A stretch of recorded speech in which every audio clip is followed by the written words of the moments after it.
지난주 참된 행복은 어디에 있을까? 라는 제목으로 설교하면서 우리가 믿지 않는 가족도 있고요. 또 우리가 사랑하는 이웃도 있겠죠. 그들에게 어떻게 우리가 복음을 전할 것이냐. 앞으로 몇 주 동안 우리가 이것을 같이 묵상해 보려고 이렇게 하는데요. 사람은 하나님이 아니고서는 채워지지 않는 빈 공간을 가지고 살아간다고 했습니다. 때문에 모든 사람은 하나님 안에서만 참된 행복을 누릴 수가 있는 것이죠. 그렇다면 모든 사람이 해야 할 일은 바로 하나님을 찾는 것입니다. 하나님은 인생들로 하여금 하나님을 찾도록, 하나님을 더듬어서 찾도록 많은 단서들을 제공하고 계십니다. 27절을 보십시오. 이는 사람으로 혹 하나님을 더듬어 찾아 발견하게 하려 하심이로되 그는 우리 각 사람에게서 멀리 계시지 아니하도다 하면서 27절은 이는 이라고 시작을 하잖아요. 여러 단서들이 있는데 그것들이 바로 하나님을 더듬어 찾아 발견하게 하려고 주신 하나님의 손길이고 하나님의 그런 단서들이라는 것입니다. 이 단서들을 세 가지로 우리가 본문을 통해서 정리해 볼 수 있는데요. 첫 번째는 하나님께서 창조하신 이 세상은 하나님을 더듬어 찾게 하려고 주신 그런 단서들이 된다는 것입니다. 24절을 보십시오. 우주와 그 가운데 있는 만물을 지으신 하나님께서는 천지의 주제시니 손으로 지은 전에 계시지 아니하시고 이렇게 말씀을 하고 있는데요. 하나님이 이 천지의 만물을 지으셨다는 것입니다. 그러니까 이 만물은 하나님을 더듬어 찾게 하려고 주신 단서가 되는 것입니다. 그러므로 겸손한 마음으로 우리가 이 세상을 바라보면 하나님께서 창조하신 이 만물을 바라보면 누구나 그 가운데에서 하나님의 손길을 발견할 수 있다는 말씀입니다. 마치 탁월한 예술가의 손을 거쳐 만들어진 그 작품을 볼 때 어떻게 저렇게 그렸을까? 어떻게 이런 음악을 작곡했을까? 어떻게 이런 조각을 만들었을까라고 우리가 감탄하는 것처럼 이 세상은 바로 하나님의 전능하심과 아름다움을 나타내고 있다는 것입니다. 시편 19편 1절은 이렇게 말씀하는데요. 하늘이 하나님의 영광을 선포하고 궁창이 그의 손으로 하신 일을 나타내는도다. 하나님께서 창조하신 이 하늘이 하나님의 영광을 선포하고 있다는 것입니다. 이 하늘을 보면 어떻게 참 이 하늘이 이렇게 오묘할까? 하늘에 뭐가 있습니까? 하늘에는 별도 있고 해도 있고 달도 있고 이 우주를 우리가 하늘을 통해서 볼 수 있는 것이죠. 그런데 이 하늘이 바로 하나님의 영광을 선포한다는 것입니다. 궁창 역시 하늘의 또 다른 표현입니다. 공중을 의미하는 것인데요. 그런데 궁창이 하나님의 손으로 하신 일을 나타낸다는 것입니다. 아무리 숨기려고 해도 숨겨지지 않는 그 예술가의 탁월함처럼 마치 그런 것처럼 하나님은 이 세상을 통해서 하나님의 신성과 능력을 나타내고 계시다는 것입니다. 놀란다는 거예요. 로마서 1장 20절은 이렇게 말씀합니다. 창세로부터 그의 보이지 아니하는 것들 곧 그의 영원하신 능력과 신성이 그가 만드신 만물에 분명히 보여 알려졌나니 그러므로 그들이 핑계하지 못할지니라. 하나님이 창조하신 이 세상을 바라보고 있으면 이것은 그냥 이렇게 된 것이 아니라 그 가운데는 하나님의 신성과 능력이 있어서 아무도 하나님이 없다고 핑계하지 못한다. 성경은 그렇게 말씀하고 있습니다. 어떻습니까? 그러니까 믿지 않는 사람들에게 하나님이 계시다, 하나님이 세상을 창조하셨다, 하나님이 존재하신다 라는 이런 주장은 종교적인 입장일 뿐이고, 과학적으로 보자면 하나님이 어디 있느냐, 과학적으로 증명이 되느냐 라고 사람들은 일반적으로 생각을 합니다. 그래서 하나님이 계시다는 것은 그냥 종교적인 주장일 뿐이고, 믿음을 가지고 있는 사람들의 신념일 뿐이고, 과학적으로는 아무런 근거가 없는, 과학적으로는 신은 존재하지 않는다 라고 많은 사람들은 생각을 한다는 것입니다. 하지만 그것은 과학에 대한 오해입니다. 만약 과학적인 지식을 가지면 가질수록 무신론에 빠져야 한다면 과학자들 중에는 신앙을 가진 사람이 없어야 하겠죠. 하지만 과학을 진지하게 하면 할수록 그 속에서 이 세상을 창조하신 하나님을 얼마든지 발견할 수 있다는 것입니다. 그래서 과학자들 중에는 처음에는 무신론자였다가 후에 이 과학을 하면서 하나님을 발견하는 사람들이 많이 있습니다. 왜 그렇겠습니까? 이 세상을 관찰하고 과학적으로 이 천체와 생물과 모든 생명체와 이런 것들을 연구하면 연구할수록 이건 우연히 만들어질 수 없다는 사실에 그들이 도달했기 때문에 그런 것입니다. 그러니 과학을 알면 하나님이 존재한다고 말할 수 없다. 이것은 과학에 대한 오해인 것입니다. 하나님께서 창조하신 세상을 바라보고 있으면 또 이 세상을 우리가 관찰하고 연구하면 연구할수록 우리는 놀라움에 압도됩니다. 어떻게 이 세상이 이렇게 질서정연할까? 어떻게 이렇게 조화로울까? 제가 주중에 이제 설교를 준비하면서 이 지구에 대해서 한번 생각을 해봤습니다. 지구는 지금까지 한 번도 쉬지 않고 자전과 공전을 반복하고 있습니다. 만약에 연료로 일을 한다면 도대체 이걸 얼마나 이렇게 할 수 있겠습니까? 팽이 같은 경우는 한번 돌려놓으면 곧 멈추잖아요. 오래 가지 않아서 멈추는데 지구는 멈출 줄을 모르는 것입니다. 어디서 이런 에너지가 나와서 매일 자전을 하고 낮과 밤이 바뀌고 공전을 하며 계절이 바뀌고 어떻게 이런 일이 일어날 수 있을까? 그것도 오차가 없이 늘 조화롭게 질서정연하게 이 일이 이루어질 수 있을까를 생각하면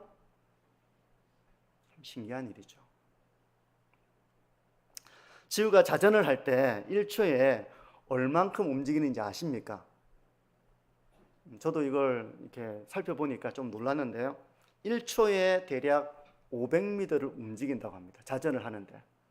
벌써 지금 1km 넘었습니다.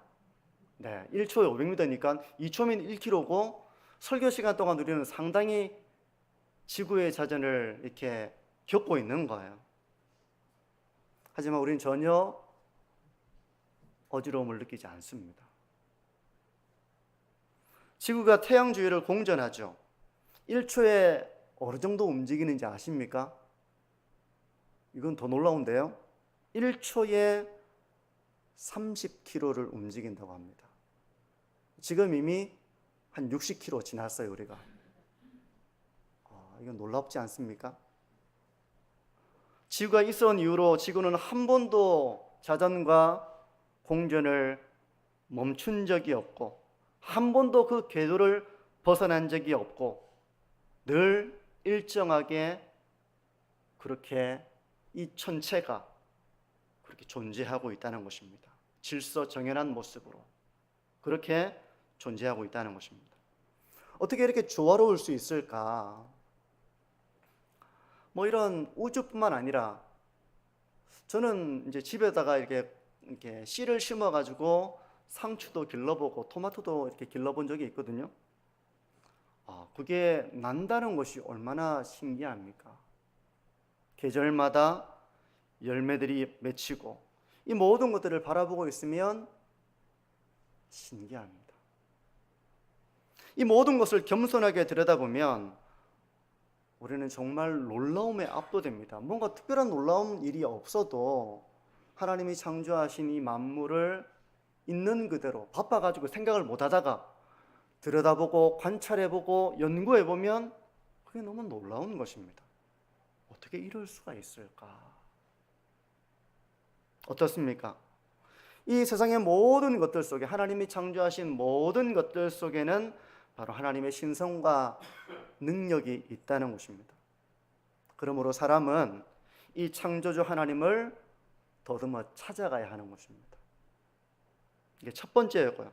두 번째 단서는 있는데, 두 번째 단서는 바로 우리에게 생명과 호흡과 모든 선물들을 주시고 있다는 것입니다. 25절을 보십시오. 또 무엇이 부족한 것처럼 사람의 손으로 섬김을 받으시는 것이 아니니 이는 만민에게 생명과 호흡과 만물을 친히 주시는 이심이라. 부모님이 이제 생신을 맞이하면 자녀들이 감사하는 마음으로 선물을 이제 준비하잖아요. 요즘에는 아마 봉투를 많이 준비하실 것 같은데, 그건 부모님의 사랑과 헌신에 대한 감사의 표시이고 시켜서 하는 것이 아니라 자원함으로 드리는 선물인 것입니다. 억지로 하는 것이 아니죠. 정말 부모님을 사랑한다면 자원해서 하는 것입니다. 왜냐하면 왜 그렇게 그 자녀가 그렇게 하는가 하면 부모님으로부터 아낌없는 사랑과 지원과 헌신을 통해서 지금까지 내가 살아왔다는 것을 알기 때문에 고마워서 감사해서 그렇게 하는 거예요. 근데 하나님은 이런 부모님과 같습니다. 무언가 부족해서 사람의 손으로 섬김을 받으려는 것이 아니라 오히려 하나님은 모든 사람에게 생명을 주십니다. 호흡을 주십니다. 그리고 만물을 친히 선물로서 주셔서 우리로 하여금 살아있게 살아가도록 한다는 것입니다. 우리에게 가장 중요한 것은 생명이죠. 생명입니다. 사람의 생명이 유지되기 위해서 우리의 심장도 쉼없이 운동을 합니다. 그러면 피가 혈관을 타고 이제 온몸에 상수와 영양분을 공급하죠. 위는 음식물을 소화시킵니다. 모든 장기들이 제 기능을 함으로써 우리의 생명이 유지되는 것입니다. 사람의 몸은 또 얼마나 오묘합니까? 이것이 마치 우주와 같은 것이죠. 매일 우리는 숨을 쉴 뿐 아니라 열매와 식물과 곡물과 또 하나님이 주신 이 동물들을 음식물로 우리가 삼고서 생명을 유지하는 것입니다. 그런데 이 모든 것을 주시는 분이 바로 하나님이시라는 거예요. 어떻게 땅에서 나무가 나서 사과가 열리고 여름에는 수박과 같은 그런 과일을 맛볼 수 있을까? 지금 이 모든 것을 누리는 것이 당연한 것이 아니라 하나님의 선물이라는 것을 우리가 생각해야 한다는 것입니다. 우리가 생명을 유지하고 호흡을 하는 것도 내가 하겠다는 의지가 아니라 하나님이 우리에게 생명을 주시고 호흡을 주시고 만물을 주심으로 인하여 우리가 생명을 유지하고 있다는 사실을 우리가 기억해야 한다는 것입니다. 왜 하나님께서 그렇게 하셨는가? 왜 우리에게 생명을 주셨는가? 왜 호흡을 주셨는가? 왜 만물을 주셨는가? 하나님을 더듬어 찾도록 우리에게 이 생명을 주셨다는 것입니다. 피조물인 인간은 이런 하나님이 주시는 사랑과 생명과 호흡과 만물을 받아 누리고 있는데 이런 인간은 하나님을 찾아야 하는 것입니다. 왜냐하면 그 모든 것을 누리고 있기 때문에 그런 거예요.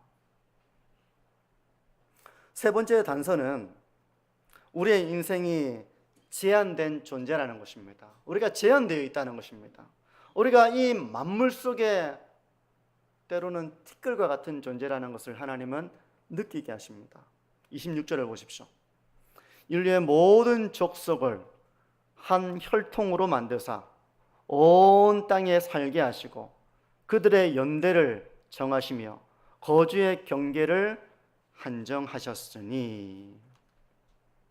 모든 인류는 한 사람에게서 나왔습니다. 그래서 온 땅에 살아가고 있는 것입니다. 하나님은 그들의 연대를 정해 주셨습니다. 우리가 무한정 영원하게 이 땅에서 살아가는 것이 아닙니다. 언젠가 우리의 연대가 다하고 우리가 이 땅의 삶을 마무리할 때가 있다는 것입니다. 우리가 모든 것에 제한 없이 살아가는 것이 아니라 우리는 한계를 가지고 살아가는 존재인 것입니다.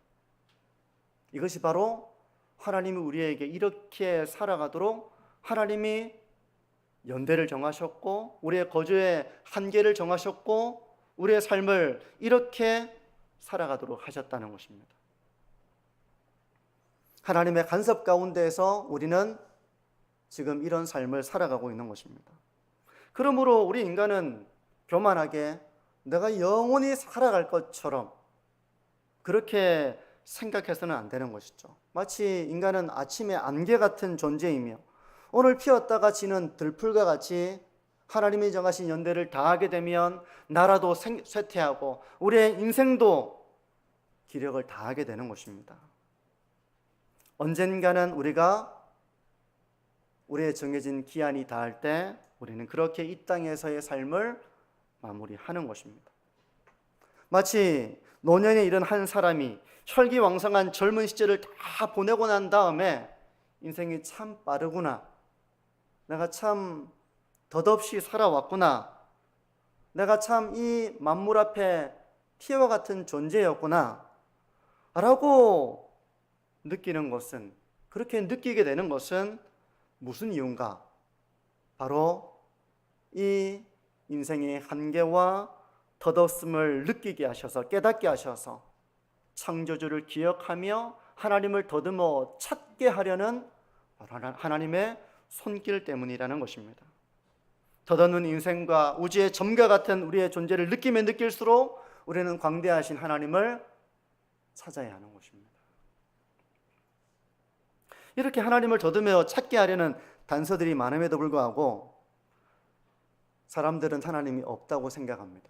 시편 14편 1절은 이렇게 말씀하는데요, 어리석은 자는 그의 마음에 이르기를 하나님이 없다 하는도다. 그들은 부패하고 그 행실이 가증하니 선을 행하는 자가 없도다. 그러므로 하나님이 없다라고 하는 것은 과학적으로 증명할 수 없기 때문에 없다고 주장하는 것이 아닙니다. 비록 과학적으로 모든 것을 증명할 수 없다 하더라도 겸손히 이 모든 단서들을 통해서 하나님을 인정하는 사람들이 얼마나 많이 있습니까? 하나님의 의도대로 이 만물을 보면서 하나님의 신성과 능력을 보는 사람들이 있는 것이죠. 나에게 생명이 있고 호흡이 있고 이렇게 살아가고 있는 것이 내가 잘나서, 내가 힘이 있어서 그런 것이 아니라 하나님의 손길 가운데 내가 살고 있는 것이구나 라는 것을 아는 사람들이 얼마나 많이 있습니까? 나의 삶이 영원한 것이 아니라 하나님 앞에서 마치 한 점의 티와 같고 내 인생의 연대가 정해져 있고 내 삶이 한계를 가지고 있는 이 가운데 있는 것은 바로 하나님을 찾게 하기 위함이라는 사실을 아는 사람들이 얼마나 많이 있습니까? 그러므로 하나님이 없다고 하는 것은 바로 그 마음에 하나님을 마음에 두기 싫어하는 그들의 마음과 태도 때문인 것입니다. 로마서 1장 28절은 이렇게 말씀합니다. 또한 그들이 마음에 하나님 두기를 싫어하면 하나님께서 그들을 그 상실한 마음대로 내버려 두사 합당하지 못한 일을 하게 하셨으니. 하나님을 마음에 두기 싫어하는 그 마음은 하나님이 안 계시기 때문에 그런 것이 아니라 하나님을 마음에 두기 싫어하고 합당하지 못한 삶을 살고자 그렇게 하는 것입니다. 그러므로 하나님을 마음에 두기 싫어하는 그 마음을 버려야 하는 것입니다. 도리어 하나님을 더듬어 찾아가야 하는 것입니다. 그렇다면 어떻게 하나님을 찾을 수 있을까? 믿지 않는 사람들에게 복음을 전할 때 참된 하나님은 하나님께 있는 것이고 사람은 하나님이 아니고선 채워지지 않는 그 빈 공간을 가지고 있기 때문에 아무리 자기가 욕구를 채우려고 해도 욕망을 채우려고 해도 사람은 허기진 것이죠. 하나님을 찾아야 합니다. 어떻게 찾으라고 말씀하시겠습니까? 이렇게 찾아야 돼 라고 어떻게 얘기해 주시겠습니까? 제가 바른 방법을 알려드리기 전에 적당하지 못한 방법을 먼저 좀 말씀을 드리려고 하는데요. 우리가 우리의 힘과 우리의 지성과 우리의 이성을 사용해서 하나님을 찾고 하나님을 알려고 해서는 안 된다는 거예요. 하나님은 우리의 오감으로 알 수 없는 분입니다. 우리의 눈으로 볼 수 없습니다. 하나님은 영이시기 때문에. 하나님의 음성을 물리적인 소리로 우리가 들을 수는 없는 것이죠. 물리적으로 그냥 볼 수 없는 것처럼 하나님의 음성을 그렇게 듣는 것이 아닙니다. 우리가 눈에 보이지 않는 것을 볼 때는 다른 도구를 사용하죠. 세포를 본다 그러면 현미경을 사용하지 않겠습니까? 마찬가지로 하나님을 알아가려면 우리가 가진 눈과 우리가 가진 귀와 이런 감성으로 하나님을 알아갈 수는 없는 것입니다. 또한 우리가 가지고 있는 이성의 능력으로 하나님을 알 수 있는 것은 아니에요.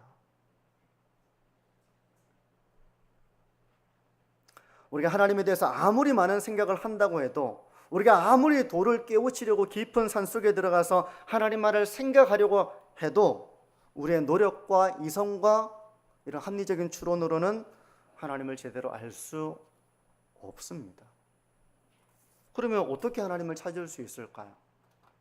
여기서 하나님을 찾는 바른 방법에 대해서 제 말씀을 드리려고 하는데요. 하나님은 창조하신 이 세상을 통해서도 하나님의 신성과 능력을 나타내고 계십니다. 이것을 신학적으로 말하면 자연계시라고 그렇게 말씀합니다. 우리가 이런 말을 세가족들에게 할 필요는 없겠죠. 하지만 이 신성과 능력을 넘어서는 하나님의 성품과 하나님의 계획, 이런 것을 우리는 이 만물을 통해서 알 수 있는 것은 아닙니다. 우리 하나님을 만나기 위해서는 하나님을 만나기 위해서 하나님이 주신 우리에게 방법은 바로 기록된 이 성경 말씀을 통해서 우리는 하나님을 만나고 알 수 있는 것입니다. 우리가 누군가를 만난다 해도 대화해보지 못하면 그 사람을 알 수 없잖아요. 외모는 볼 수 있죠. 저 사람은 저런 외모를 가졌고 이런 성격일까 저런 성격일까 이렇게 생각할 수는 있지만, 예측할 수는 있을지 모르지만 그 사람이 어떤 가치관을 가지고 있고 어떤 성품을 가지고 있고 우리가 알 수 없습니다. 그 사람을 만나서 대화해보고 그 사람의 삶을 지켜보지 않으면 우리가 알 수 없습니다. 마찬가지로 우리가 하나님의 생각과 하나님의 계획과 하나님의 성품에 대해서 알려고 한다면 하나님이 정하셔서 이 성경을 기록해 하신 선지자들과 사도들의 글을 통해서만 우리가 하나님을 알 수 있는 것입니다. 그것이 바로 성경이죠. 디모데후서 3장 15절과 17절은 이렇게 말씀합니다. 또 어려서부터 성경을 알았나니 성경은 너희 너로 하여금 그리스도 예수 안에 있는 믿음으로 말미암아 구원에 이르는 지혜가 있게 하느니라. 모든 성경은 하나님의 감동으로 된 것으로 교훈과 책망과 바르게 함과 의로 교육하기에 유익하니 이는 하나님의 사람으로 온전하게 하며 모든 선한 일을 행할 능력을 갖추게 하려 함이라. 아멘. 하나님은 성경을 통해서 우리에게 구원에 이르는 지혜를 주시는 줄 믿습니다. 하나님은 우리에게 구원에 이르게 할 뿐만 아니라 계속해서 마치 부모가 그때그때 상황에 맞게 자녀들에게 교훈하고 책망하고 가르쳐서 그를 온전하게 하는 것처럼 하나님은 기록된 이 하나님의 말씀인 성경을 통해서 그분의 자녀들을 교훈하시고 책망하시고 바르게 함으로 그렇게 인도하신다는 것입니다. 그러므로 우리가 하나님의 음성을 들으려면, 하나님을 만나려면, 하나님과 교제하려면 기록된 말씀인 성경을 통해서 우리는 하나님의 음성을 들을 수 있고 하나님을 만날 수 있으며 구원에 이를 수 있고 하나님의 사람으로 온전함에 이르는 이런 하나님의 손길을 경험할 수 있다는 것입니다. 그러므로 하나님을 찾으려면 하나님의 말씀인 성경을 읽어야 하는 것입니다. 성경을 배워야 하는 것입니다. 우리 인생의 빈 공간을 채워줄 하나님을 우리는 어디 산속 깊은 곳에서 혼자 명상을 하며 만나는 것이 아니라 성경을 통해서 알아가는 것입니다. 성경을 통해서 하나님을 만나는 것입니다. 이사야 55장 6절과 7절은 이렇게 말씀합니다. 너희는 여호와를 만날 만한 때에 찾으라. 가까이 계실 때 그를 부르라. 악인은 그의 길을, 불의한 자는 그의 생각을 버리고 여호와께로 돌아오라. 그리하면 그가 긍휼히 여기시리라. 우리 하나님께로 돌아오라. 그가 너그럽게 용서하시리라. 성도 여러분, 기록된 하나님의 말씀인 성경을 통해서 사람은 구원에 이릅니다. 하나님의 사람으로 온전함에 이르게 되는 것입니다. 그러므로 우리는 이 성경 말씀을 읽고 성경 말씀을 배우도록 우리는 권면해야 됩니다. 우리가 성경 말씀을 전해야 하는 것입니다. 예수 그리스도의 복음을 전해야 하는 것입니다. 믿음은 들음에서 나고 들음은 그리스도의 말씀으로 말미암느니라 라는 말씀처럼 우리가 영혼을 구원하기 위해서 해야 할 일은 바로 복음의 말씀, 이 하나님의 말씀을 그래서 전해야 되는 것입니다. 지난 시간 사람은 하나님이 아니고서는 채워지지 않는 빈 공간을 가진 존재라고 했습니다. 그렇기 때문에 사람은 하나님을 찾아야 하는 것입니다. 하나님은 모든 사람들이 하나님을 더듬어 찾아가도록 하나님을 나타내고 계십니다. 이걸 계시라고 그러죠. 하나님은 하나님을 나타내고 계신 것입니다. 그래서 우리 인생이 이 살아가는 모든 상황 속에서 만물을 보고 자기를 들여다보고 생각하고 이렇게 하면 하나님 앞에 진지하게 나아가게 되는 것입니다. 이 세상의 모든 만물은 바로 하나님의 신성과 능력을 나타내는 단서들인 것입니다. 우리가 살아있는 것도 하나님의 은혜로 인한 것임을 우리는 얼마든지 생각할 수 있는 것입니다. 우리 인생이 우주의 먼지와 같고 우리가 한계가 많고 우리가 참 연약한 존재라는 것을 깨닫게 하는 것도 이 인생의 허무함을 알게 하시는 것도 바로 진정한 삶의 의미가 되시는 그 하나님을 더듬어 찾아가게 하려는 하나님의 손길이라는 것입니다. 무엇보다도 하나님은 기록된 말씀인 성경을 통해서 구원에 이르는 지혜를 주십니다. 또 이 성경을 통해서 그를 변화시켜 나가십니다. 성경을 통해서 하나님의 사람으로 온전하게 하시는 것입니다. 그러므로 사랑하는 가족과 또 우리가 전도해야 될 이웃에게 하나님이 어떻게 우리에게 자신을 나타내고 계시는지를 우리는 말해야 되겠죠. 그들로 하여금 살아있다는 이 순간 내가 만물의 모든 것을 그냥 아무런 생각 없이 지켜봤다면 이 모든 것이 하나님의 신성과 능력을 나타내는 창조물이며 우리가 하나님의 은혜 가운데서 살아가고 있구나라는 사실을 우리가 가르쳐야 하는 것입니다. 말해야 하는 것입니다. 전해야 하는 것입니다. 뿐만 아니라 하나님은 기록된 말씀을 통해서 그 사람을 만나주시고 그를 구원하시고 그를 하나님의 사람으로 온전하게 변화시켜 나가시기 때문에 우리는 그에게 성경을 읽도록 또 하나님의 말씀을 전하도록 하는 이 사명을 우리가 가지고 있는 거예요. 성도 여러분, 어떻게 사랑하는 가족들을 주님께로 인도할 수 있습니까? 어떻게 우리가 가까이 지내는 이웃들을 주님께로 인도할 수 있습니까?